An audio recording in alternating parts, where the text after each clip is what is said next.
বাংলাদেশের লক্ষ্য টেস্ট র্যাঙ্কিংয়ে সেরা 5-এর মধ্যে থাকা। শ্রীলঙ্কার বিপক্ষে 3 ম্যাচের সিরিজ খেলতে যাওয়ার আগে আনুষ্ঠানিক সংবাদ সম্মেলনে এমনটাই বললেন অধিনায়ক নাজমুল হোসেন শান্ত। এ সময় তিনি জানান, দেশের বাইরে বেশি টেস্ট জিততে চান তারা। কাল দুপুরে শ্রীলঙ্কার উদ্দেশ্যে দেশ ছাড়বে টাইগাররা।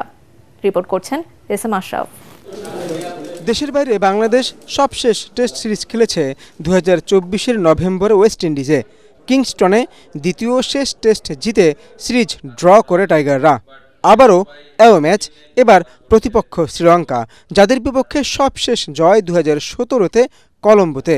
জয়ের খাতায় সংখ্যাটা বাড়াতে চায় নাজমুল হোসেন শান্তর দল।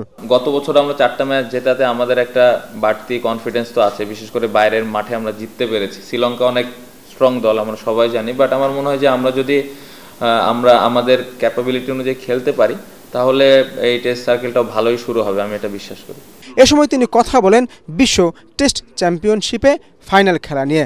গত বছর আমরা 7-এ শেষ করেছি, অবশ্যই তো লক্ষ্য থাকবে যে 4, 5, 6-এর মধ্যে যদি এবছর আমরা আসতে পারি তাহলে খুবই ভালো হয়। এবং উইনিং পার্সেন্টেজ গত বছর আই থিঙ্ক 45 এরকমই ছিল।